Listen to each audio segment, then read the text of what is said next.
ਵੰਡਾ ਜਿਹੜਾ ਤੁਸੀਂ ਕਿਹੜਾ ਪਿਆਉਂਦੇ ਤੁਹਾਡੀ ਨਜ਼ਰ ਸਭ ਤੋਂ ਅੱਛਾ ਹੈ? ਖਲ ਚੋਕਰ ਤੇ ਕਣਕ ਦਾ ਦਲੀਆ। ਉਸ ਤੋਂ ਅੱਗੇ ਤੁਸੀਂ ਵਧਾਣਾ ਹੋਵੇ ਤੇ ਮਕਈ ਸਰੋਂ ਸ਼ਰੋਂ ਰਲਾ ਲਓ। ਠੀਕ ਹੈ ਜੀ। ਇਹ ਦੇਸੀ ਵੰਡਾ ਜਿਹੜਾ ਸਭ ਨਾਲ ਵੱਧ ਹੈ। ਅੱਛਾ। ਹਾਂਜੀ। ਇਹਨਾਂ ਡੰਗਰ ਸੌਖਾ ਵੀ ਰਹਿੰਦਾ? ਹਾਂਜੀ ਸੌਖਾ ਵੀ ਤਾਂ, ਔਰ ਦੁੱਧ ਵੀ ਜਿੰਨਾ ਆਖੋਗੇ ਉਹਨਾਂ ਦੇ। ਤੇ ਇਹ ਕਿੰਨਾ ਕੁ ਹੋਣਾ ਚਾਹੀਦਾ ਹੈ? ਕਿੰਨੀਆਂ ਕਿੰਨੀਆਂ ਚੀਜ਼ਾਂ ਹੋਣ? ਇਹ ਤੁਹਾਡੇ ਜਿੰਨੇ ਡੰਗਰ ਨੇ ਉਸ ਹਿਸਾਬ ਨਾਲ ਮੰਨ, ਜੇ ਪੂਰੇ ਡੰਗਰ ਨੇ ਤੇ ਤੁਸੀਂ ਥੋੜਾ ਜਿਹਾ ਦਲਾ ਲਓ, ਕੋਈ 2 ਮਣ 4 ਉਹ ਖਤਮ ਹੋ ਜਾ, ਫਿਰ ਅੱਗੋਂ ਦਲਾ ਲਓ। ਇਹ ਹਿਸਾਬ ਨਾਲ ਪਾਈਓ। ਤੇ ਇੱਕ ਡੰਗਰ ਨੂੰ ਕਿੰਨੇ ਕਿਲੋ ਆਈ ਹੈ? ਇੱਕ ਡੰਗਰ ਨੂੰ ਇੱਕ ਟਾਈਮ ਦਾ ਕਮ ਸੇ ਕਮ ਥੋੜਾ ਤੋਂ ਥੋੜਾ ਜਿਹੜਾ 3 ਤੋਂ 4 ਕਿਲੋ ਹੋਣਾ ਚਾਹੀਦਾ। ਤੇ ਇਹਦਾ ਫਾਇਦਾ? ਫਾਇਦਾ ਇਹਦਾ ਡੰਗਰ ਤੁਹਾਡਾ ਤਾਜ਼ਾ ਰਹੇਗਾ। ਠੀਕ ਹੈ ਜੀ। ਉਸ ਤੋਂ ਇਲਾਵਾ ਦੁੱਧ ਵੀ ਬੜਾ ਦੇਗਾ। ਠੀਕ ਹੈ। ਹਾਂਜੀ। ਬਣੇਗਾ ਵੀ ਅੱਗੋਂ ਜਲਦੀ? ਹਾਂਜੀ ਅੱਗੋਂ ਬਣੇਗਾ ਵੀ ਜਲਦੀ, ਇਹਦੇ ਨੁਕਸ ਨਹੀਂ ਆਏਗਾ। ਜਿਹੜੇ ਆ ਦੂਜੇ ਵੰਡੇ ਨੇ ਇਹਨਾਂ 'ਚ ਵੇ ਕਿ ਨੁਕਸ ਬਹੁਤ ਜ਼ਿਆਦਾ। ਥਣਾ ਦਾ ਜਿਹੜਾ ਨੁਕਸ ਉਹ ਤਾਂ ਸਭ ਨਾਲੋਂ ਵੱਡਾ ਉਹ ਪਹਿਲਾਂ ਆ ਜਾਂਦਾ ਹੈ। ਠੀਕ ਹੈ। ਥਣ ਖਰਾਬ ਹੋ ਗਿਆ, ਥਣ ਜਿਹੜਾ ਨਾ ਡੰਗਰ ਲੈ ਜਾਂਦੇ 3-3 4-4 ਲੱਖ ਦੀਆਂ ਮੱਝਾਂ ਲਿਆ ਕੇ ਤੇ ਜੀ ਖਰਾਬ ਪਾ ਕਰਦੇ ਨੇ ਵੰਡੇ ਪਾ ਕੇ। ਠੀਕ ਹੈ। ਵੰਡਿਆਂ ਨਾਲ ਤੇ ਜਾਣਾ ਸਾਡਾ ਜੀ ਵਿਕਦਾ ਬੜਾ ਅੱਛਾ ਵੰਡਾ ਇਹ ਹੈ ਉਹ। ਇਹਦਾ ਸਮਝ ਕੋਈ ਨਹੀਂ ਆਉਂਦੀ ਕੀ ਵਿੱਚ ਪੀਂਦੇ ਨੇ ਕੀ ਨਹੀਂ। ਹਾਂਜੀ ਇਹ ਵਜ੍ਹਾ। 1 ਕਿਲੋ ਮਿਰਚਾਂ ਹਰੀਆਂ ਲੈ ਕੇ ਨਾ, ਠੀਕ ਹੈ ਜੀ, ਉਹਨਾਂ ਨੂੰ ਪਾਣੀ ਦੇ ਵਿੱਚ ਰਿੰਨ ਲੈਣਾ ਚੰਗੀ ਤਰ੍ਹਾਂ। ਜਿਸ ਵੇਲੇ ਉਹ 1.5-2 ਕਿਲੋ ਪਾਣੀ ਦੇ ਵਿੱਚ ਰਹਿ ਜਾਣੀਆਂ ਨਾ, ਮਸਲਨ ਅੱਧਾ ਕਿਲੋ ਪਾਣੀ 1.5-2 ਕਿਲੋਆਂ ਦਾ। ਅੱਛਾ। ਹੁਣ ਥੱਲੇ ਲਾ ਲੈਣਾ। ਜੇ ਠੰਡਾ ਹੋ ਜਾ ਉਹਨੂੰ ਚੰਗੀ ਤਰ੍ਹਾਂ ਵਿੱਚ ਹੱਥ ਮਾਰ ਕੇ ਹੱਲ ਕਰ ਲੈਣਾ ਜੀ। ਹੱਲ ਕਰਕੇ ਉਹਦੇ ਪਾਈਆ 1.5 ਘਿਓ ਪਾਣਾ। ਦੇਸੀ ਲੱਭ ਜੇ ਤੋਂ ਤੋਂ ਵੱਧ ਨਾ ਲੱਭੇ ਤੇ ਡਾਲਡਾ ਪਾ ਲੈਣਾ। ਠੀਕ ਹੈ ਜੀ। ਇਸ ਹਿਸਾਬ ਨਾਲ ਉਹਦਾ 4 ਤੋਂ 5 ਦਿਨ ਨੁਕਸਾ ਕਰਨਾ ਹੈ। ਠੀਕ। ਅੱਲਾ ਦੀ ਮਿਹਰਬਾਨੀ ਠੰਡ ਸੈੱਟ ਹੋ ਜਾਏਗਾ। ਥਣ ਦੇ ਜਿਹੜੇ ਨੇ, ਇੱਕ ਬੰਦੇ ਸਾਨੂੰ ਪੁੱਛਿਆ ਕਿ ਥਣ ਦੇ ਤੋਂ ਖੁਸ਼ਕੀ ਆਈ ਹੈ, ਤਾਂ ਖੁਸ਼ਕੀ ਕਿਉਂ ਆਉਂਦੀ ਹੈ ਥਣ ਤੇ? ਉਹ ਖੁਸ਼ਕੀ ਆਉਂਦੀ ਜਿਹੜੇ ਅੰਦਰ ਥਿੰਦਾ ਨਹੀਂ ਦਿੰਦੇ, ਜਾਨੀ ਘਿਓ ਨਹੀਂ ਦਿੰਦੇ, ਤੇਲ ਨਹੀਂ ਦਿੰਦੇ। ਠੀਕ ਹੈ ਜੀ। ਉਹ ਖੁਸ਼ਕੀ ਦੀ ਵਜ੍ਹਾ ਤੋਂ ਥਣ ਫੁੱਟ ਜਾਂਦੇ ਨੇ, ਥਣ ਖਰਾਬ ਹੋ ਜਾਂਦੇ ਨੇ। ਠੀਕ ਹੈ ਜੀ। ਦਵਾਈ ਦੀ ਹਰਸ਼ਾ ਵੇ ਤੋਂ ਇਸ ਵਜ੍ਹਾ ਤੋਂ ਫਿਰ ਨਾ ਕੰਮ ਬਣ ਜਾਂਦਾ। ਉਹਨੂੰ ਥਿੰਦੇ ਦਿਓ, ਤੇਲ ਦਿਓ, ਘਿਓ ਜੋ ਅੱਜ ਕੱਲ੍ਹ ਘਿਓ ਤੇ ਜੀ ਘੱਟ ਹੀ ਦਿੰਦੇ ਨੇ। ਜ਼ਿਆਦਾਤਰ ਜਿਹੜਾ ਤੇਲ ਹੀ ਸਰੋਂ ਦਾ ਇਸਤੇਮਾਲ ਹੁੰਦਾ ਹੈ। ਤੇਲ ਕਿੰਨੇ ਦਿਨਾਂ ਬਾਅਦ ਦਿਹਾੜੀਆਂ ਕਰੀਏ ਤਾਂ ਕਿ ਥਣ ਖੁਸ਼ਕ ਨਾ ਹੋਏ? ਉਹ ਭਾਵੇਂ ਤੁਸੀਂ ਆਪਣੀ ਮੌਜ ਨਾਲ ਦੇ ਸਕਦੇ ਹੋ। 5ਵੇਂ ਚੌਥੇ ਦਿਨ ਕੋਈ ਪਾ ਦਾ ਕਿਲੋ ਹੁੰਦੇ ਜਿਹੜੇ, ਫਿਰ ਕੋਈ 5-4 ਦਿਨ ਖਲੋ ਫਿਰ ਦੇ ਛੜਿਆ। ਠੀਕ ਹੈ ਜੀ। ਉਹ ਹਿਸਾਬ ਨਾਲ ਤੇਲ ਭਾਵੇਂ ਕਿੰਨਾ ਦੇ ਆਵੀਏ, ਤੇਲ ਜੇ ਆਪੜ ਆਉਣ ਦੀ ਗੱਲ ਹੈ ਜੀ। ਪਹੁੰਚ ਆਉਣ ਲਈ ਤੁਹਾਡੇ ਕੋਲ ਜੇ ਇਜਾਜ਼ਤ ਦਿੰਦੀ ਹੈ, ਬੇਸ਼ੱਕ ਤੁਸੀਂ 10 ਕਿਲੋ ਇੱਕ ਜਾਨਵਰ ਨੂੰ 4 ਚੜੋ, 15 4 ਚੜੋ। ਠੀਕ ਹੈ ਜੀ। 20 4 ਚੜੋ ਤੇ ਤੁਹਾਡੇ ਆਪਣੀ ਜੇ ਇਜਾਜ਼ਤ ਦੇ ਤੇ ਉਸ ਹਿਸਾਬ। ਤੇ ਇਹ ਜਿਹੜੇ ਮੱਝਾਂ ਜਿਹੜੀਆਂ ਨੇ ਜਾਂ ਗਾਵਾਂ ਨਵੀਆਂ ਨਹੀਂ ਹੁੰਦੀਆਂ, ਉਹਨਾਂ ਦਾ ਕੀ ਕਰੀਏ? ਹੀਟ 'ਚ ਨਹੀਂ ਆਉਂਦੀਆਂ, ਉਹਨਾਂ ਨੂੰ ਟੀਕੇ ਨਿਕਲੇ ਉਹ ਲਓ। ਕਿਹੜਾ ਟੀਕਾ ਨਾਂ ਕੋ ਹੁੰਦਾ? ਨਹੀਂ ਜੀ ਮੈਨੂੰ ਨਹੀਂ, ਜੇ ਨਾਂ ਦਾ ਅਸਾਂ ਵੀ ਲਾਉਂਦੇ ਰਹੇ ਹਾਂ। ਭਾ ਚੌਧਰੀ ਵਾਲਾ ਨਾਂ ਉਹਨਾਂ ਦਾ ਆਉਂਦਾ। ਅੱਛਾ। ਠੀਕ ਹੈ। ਇਹ ਤੇ ਕਿਲੇ ਮੇਰਾ ਸ਼ੀਸ਼ੀਆਂ ਵੀ ਪਈਆਂ ਨੇ, ਲੱਭ ਜਾਣੇ ਤੁਹਾਨੂੰ ਜੋ ਲੱਭ ਗਏ ਉਹ ਅਸੀਂ ਤਾਂ ਲਵਾਉਂਦੇ ਜੀ। ਅੱਛਾ। ਬੋਲਾ ਕਰਦਾ ਹੈ ਤੇ ਫਿਰ ਨਵੀਂ ਹੋ ਜਾਂਦੀ ਹੈ। ਤੇ ਜਿਹੜੀ ਬਾਜ਼ਗਾਦ ਡੰਗਰ ਨਵਾਂ ਹੁੰਦਾ ਤੇ ਖਲੋਂਦਾ ਨਹੀਂ, ਉਹਦਾ ਇਲਾਜ ਲੂਜ ਕਰਾਉਣਾ ਪੈਂਦਾ। ਅੱਛਾ। ਅੰਦਰ ਉਹਦਾ ਅੰਦਰ ਸੈੱਟ ਨਹੀਂ ਹੁੰਦਾ। ਠੀਕ ਹੈ ਜੀ। ਅੱਛਾ। ਉਹ ਇਲਾਜ ਡੰਗਰ 2-3 ਖੁੱਲੇ ਛੱਡ ਜਾ। ਹਾਂਜੀ। ਉਹ ਇਲਾਜ ਹੀ ਕਰਾਉਣਾ ਪੈਂਦਾ। ਡਾਕਟਰ ਇਲਾਜ ਇੰਨੇ ਕੁ ਜਿਹੜੇ ਨੁਕਸੇ ਨਾ। ਠੀਕ ਹੈ। ਉਹ ਹੁਣ ਦੇਸੀ ਨੁਕਸੇ ਕੋਈ ਨਹੀਂ। ਅੱਗੇ ਆਮ ਜੀ ਜਿਹੜੇ ਨਾ ਉਹ ਕੀ ਕਰਦੇ, ਜੇ ਕਿਸੇ ਗਾਂ ਨਾਲ ਖਲੋਣਾ ਤਾਂ ਧੁੰਨੀ ਨੱਥ ਮਾਰ ਛੱਡਣੀ ਸੇਬੇ ਜਾਇ ਦੀ, ਜਾਂ ਪੱਠੇ ਦਾ ਵਾਣ ਹੁੰਦਾ ਸੀ, ਉਹਦੀ ਤੋਂ ਜਿਉਂ ਜਿਉਂ ਆਕੜਦਾ ਸੀ ਨਾ ਤੇ ਉਹਨੂੰ ਦਰਦ ਹੁੰਦੀ ਸੀ, ਉਹ ਖਲੋ ਜਾਂਦੀ। ਹੁਣ ਉਹ ਨੁਕਸੇ ਜੀ ਕੋਈ ਨਹੀਂ ਕਰਦੇ। ਅੱਛਾ। ਹਾਂਜੀ। ਹੈ ਹੁਣ ਜੀ ਜ਼ਿਆਦਾ ਡਾਕਟਰ ਵਾਲ ਭਜਦੇ ਨੇ, ਜਿਹੜੇ ਨੁਕਸੇ ਜਾਣਨੇ ਉਹ ਤੁਹਾਨੂੰ ਭੇਜ ਜਾਂਦਾ। ਅੱਛਾ। ਇਹ ਜਿਹੜਾ ਜਿਓਰ ਵਾਲਾ ਦੱਸਿਆ ਜੇ ਟੱਕ ਵਾਲਾ, ਇੱਕ ਵਾਰੀ ਫੇਰ ਡਿਟੇਲ ਨਾਲ ਜਰਾ ਦੱਸਿਓ। ਜਿਓਰ ਵਾਲੇ ਵਿੱਚ ਅੱਧਾ ਕਿਲੋ ਦੁੱਧ ਤੇ ਪਾਗਲ ਕਾਂਦਰ ਹੋ ਜਾਣੀ ਕਰਨੀ। ਅਗਰ ਮੱਝ ਹੈ ਤੇ ਉਹਨੂੰ ਗੋਕਾ ਦੁੱਧ? ਹਾਂਜੀ। ਤੇ ਅਗਰ ਗੋਕਾ ਹੈ ਤੈਨੂੰ ਫਿਰ ਮੱਝ ਵਾਲਾ? ਮੱਝ ਵਾਲਾ ਦੁੱਧ। ਠੀਕ ਹੈ। ਹਾਂਜੀ।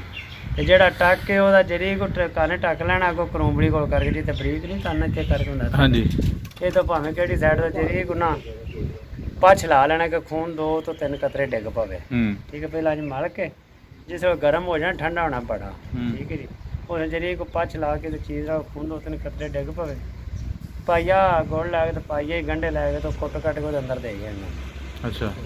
ਅੱਲਾ ਦੀ ਮਿਹਰਬਾਨੀ ਨਾਲ ਅੱਬਲ ਤੋਂ ਪਹਿਲੀ ਖੁਰਾਕ ਤੇ ਸੈੱਟ ਹੋਈ, ਨਾ ਹੋਈ ਤੇ ਦੂਜੀ ਦੇ ਲਈ।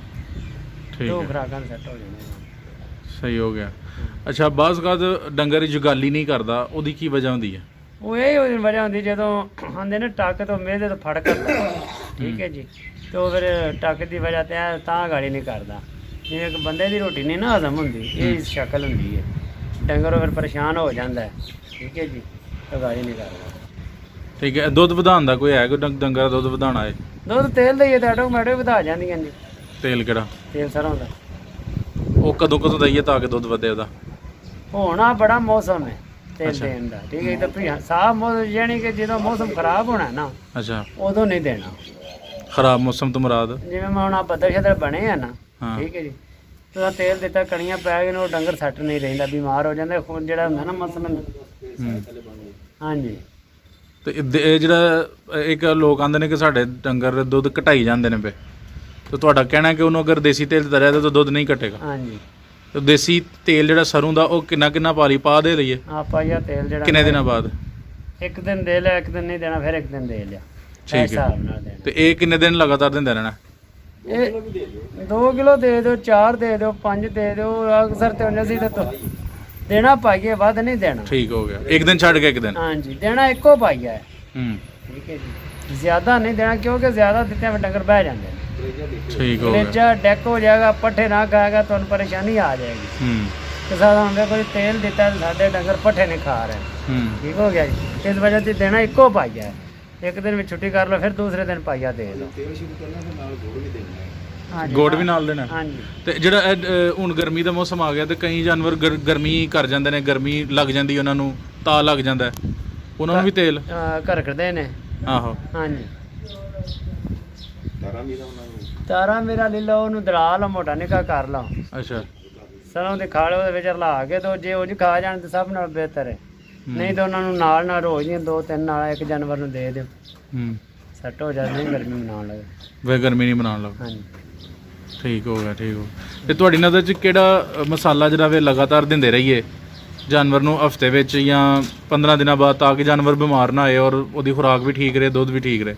ਕੀ ਉਹਨੂੰ ਦੇਣਾ ਚਾਹੀਦਾ? ਗੁੜ ਗੰਡੇ ਕੋਈ ਕੀ? ਇਹ ਦੇਸੀ ਇਲਾਜ ਨੇ ਗੁੜ ਗੰਡੇ। ਜੇ ਤੁਸੀਂ ਨਹੀਂ ਰੱਖਦੇ, ਰੋਜ਼ ਦਾ ਨਮਕ ਧੂੜ ਛੜੋ ਉੱਤੇ ਪੱਠੇ ਜਿਵੇਂ ਪਾਉਂਦੇ ਹੋ ਨਾ, ਤੁਹਾਡੇ ਜਾਨਵਰ ਨੇ 8 ਤੋਂ 10, ਠੀਕ ਹੈ, ਪਾਈਆ ਨਮਕ ਲੈ ਲੈਣਾ, ਤੋੜਨ ਛੱਟਾ ਲਾ ਦੇਣਾ ਉੱਤੇ ਖੁਰਲੀ ਦੇ। ਉਹ ਇਹ ਦਿਹਾੜੀ ਨਾਲ ਮਾੜੇ ਪੱਠੇ ਖਾਣ ਦੇ 2 ਖਾਣਗੇ, ਉਸ ਤੋਂ ਬਾਅਦ ਲੱਗ ਜਾਣਗੇ। ਠੀਕ ਹੈ ਜੀ। ਉਹ ਨਮਕ ਦਾ ਕੀ ਫਾਇਦਾ ਹੋਏਗਾ? ਉਹ ਨਮਕ ਦਾ ਫਾਇਦਾ, ਤੁਹਾਡੇ ਡੰਗਰ ਜਿਹੜੇ ਨੇ ਉਹਨਾਂ ਨੂੰ ਵਾਹ ਦੀ ਚੀਜ਼ ਮੰਨਦੇ, ਉਹ ਨਹੀਂ ਹੋਵੇਗੀ। ਪੱਠੇ ਚੰਗੇ ਖਾਣਗੇ, ਰੱਜਣਗੇ, ਮੇਦੇ ਦੀ ਖਰਾਬੀ ਨਹੀਂ ਆਏਗੀ। ਠੀਕ ਹੈ। ਜਿਵੇਂ ਕਿ ਇੱਕ ਬੰਦੇ ਨੂੰ ਨਮਕ ਦੀ ਕਮੀ ਹੋ ਜਾਂਦੀ, 8 ਭਾਰ ਨਾ ਖਾਏ, ਕਿਵੇਂ ਦਿਲ ਕਰਦਾ ਇਹਦਾ ਮੈਂ ਵੀ ਚੀਜ਼ ਖਾਂ, ਵੀ ਖਾਂ। ਹਾਂਜੀ। ਇਹ ਹਿਸਾਬ ਇਹਨਾਂ ਦਾ। ਠੀਕ ਹੈ। ਤੇ ਉਂਝ ਅਸੀਂ ਤਾਂ ਬਾਕੀ ਇਹ ਵੇਖ, ਅਸੀਂ ਤਾਂ ਸਿਆਲ ਮਸਾਲਾ ਦਿੰਦੇ ਆ, ਗਰਮੀਆਂ ਆ ਕੇ ਛੱਡ ਦਿੰਦੇ ਆ। ਉਹ ਸਿਆਲ ਨੂੰ ਕਿਹੜਾ ਮਸਾਲਾ ਦਿੰਦੇ ਹੋ? ਸਿਆਲ ਨੂੰ ਤੁੰਮਾ, ਜਵੈਣ, ਮੋਟੀ ਇਲਾਚੀ, ਇਸ ਤਰ੍ਹਾਂ ਚੀਜ਼ਾਂ ਉਹ ਤਾਂ ਸਾਰੇ ਕੋਲ ਪਵਾ ਲਈਆਂ ਨੇ। ਤੇ ਉਹਨਾਂ ਨੂੰ ਪਿਆ ਕੇ ਪੀਸ ਕੇ ਦੇ ਲੈ ਕੇ ਡੇਰੇ, ਉਹ ਆਪਣਾ ਮੁੱਠਾ ਨਾਲ ਦੇ ਛੜੀ ਦਾ, ਕਦੇ ਉੱਤੇ ਛੱਟਾ ਲਾ ਜਾਈਦਾ, ਤੇ ਕਦੇ ਮੂੰਹ ਦੇ, ਕਦੇ ਗੁੜ ਵਿੱਚ ਮਿਲਾ ਲਿਆ, ਜੇ ਦਿਲ ਕਿਤਾ ਨਾ ਕੀਤਾ ਤਾਂ ਇੰਜੇ ਦੇ ਦੂ ਚਲਿਆ। ਉਹ ਸਿਆਲ ਹੀ ਤੇ 4 ਤੋਂ 5 ਦਿਨ ਅਸੀਂ ਮਾਰਦੇ ਰਹਿੰਦੇ ਹਾਂ। ਮਸਾਲਾ ਹਰੀਆਂ ਮਿਰਚਾਂ ਜਿਹੜੀਆਂ ਉਹ ਵੀ ਦੇ ਲਈਦੀਆਂ ਨੇ, ਅਦਰਕ ਵੀ ਦੇ ਲਈਦਾ, ਗੰਡਾ ਵੀ ਦੇ ਲਈਦਾ। ਇੰਜੇ ਉਹ ਕਿੰਨੇ ਹੋਣ? ਕਿੰਨੀਆਂ ਅੱਛਾ? ਉਹ ਆਪਣਾ ਤੁਹਾਡਾ ਮਾਲ ਮਸਲਾ ਨਹੀਂ, ਇੱਕ ਜਾਨਵਰ ਨੂੰ ਕਿੰਨਾ ਗਾਈ? ਹਾਂਜੀ, ਅੱਧ ਭਾਈ ਹੈ ਜਿਸ ਡੰਗਰਾਂ? ਹਾਂਜੀ, ਇੱਕ ਡੰਗਰ ਨੂੰ। ਠੀਕ ਹੋ ਗਿਆ। ਹਾਂਜੀ। ਹੋਰ ਕੀ ਕੋਈ ਮਸ਼ਵਰਾ ਦੇਣਾ ਚਾਹੁੰਦੇ ਜਿਹੜੇ ਲੋਕ ਡੰਗਰ ਰੱਖਦੇ ਨੇ, ਤਾਂ ਕੋਈ ਨੁਕਸਾਨ ਹੁੰਦਾ ਹੈ ਤਾਂ ਨੁਕਸਾਨ ਤੋਂ ਬਚਣ ਲਈ, ਯਾਨੀ ਡੰਗਰ ਜ਼ਾਇਆ ਹੋ ਜਾਣਾ ਜਾਂ ਉਂਝ ਕੋਈ ਦੁੱਧ ਵਗੈਰਾ ਘਟਾਈ ਜਾਣਾ, ਕੋਈ ਐਸਾ ਮਸ਼ਵਰਾ ਕਿ ਇਹ ਕੰਮ ਕਰਦੇ ਜਾਓ? ਦੁੱਧ ਤੇ ਜਿਹੜਾ ਨਾ, ਉਹ ਤੇ ਅੱਜ ਕੱਲ ਵੰਡਾ ਪਾਓ, ਖਲ, ਜੋ ਮਰਜ਼ੀ ਤੁਸੀਂ ਕਰੋ ਨਾ ਜੀ, ਜਿਹੜੀ ਨਾ ਮੱਛਰ ਮੱਖੀ, ਇਹਦੇ ਨਾਲ ਆਟੋਮੈਟਿਕ ਲਿਆਰੀਆਂ ਦੁੱਧੋਂ ਘਟ ਜਾਂਦੀਆਂ ਨੇ। ਕਿਉਂਕਿ ਮੱਛਰ, ਉਹਦਾ ਕੀ ਹੱਲ? ਉਹਦਾ ਕੋਈ ਹੱਲ ਨਹੀਂ। ਦਵਾਈਆਂ ਸ਼ਵਾਈਆਂ ਲੱਭਦੀਆਂ, ਸਪਰੇਅ? ਹੁਣ ਇਹ ਵੇ ਕਿ ਜਿਹੜੇ ਜੀ ਪੱਖਾ ਲਾ ਲੈਂਦੇ ਨੇ, ਪੱਖੇ ਜੱਕੇ ਲਾ, ਸਫਾਈਆਂ ਰੱਖੀਆਂ, ਪੱਖੇ ਲਾ ਲੈ, ਉਹ ਕੋਈ ਮੱਛਰ ਮੱਖੀ ਤੋਂ ਬਚ ਗਿਆ। ਠੀਕ ਹੈ ਜੀ। ਨਹੀਂ ਕਿ ਲਿਆਰੀਆਂ ਜਿਹੜੀਆਂ, ਕੋਈ ਗਰਮੀ ਹੁੰਦੀ ਹੈ, ਕੁਛ ਮੱਛਰ ਮੱਖੀ ਹੁੰਦਾ ਹੈ, ਇਸ ਵਜ੍ਹਾ ਨਾਲ ਲਿਆਰੀਆਂ ਦੁੱਧੋਂ ਘਟ ਜਾਂਦੀਆਂ ਨੇ। ਸਹੀ ਹੋ ਗਿਆ। ਠੀਕ ਹੈ ਜੀ, ਬਹੁਤ ਮਿਹਰਬਾਨੀ ਚਾਚੂ ਜੀ, ਜਜ਼ਾਕ ਅੱਲਾ।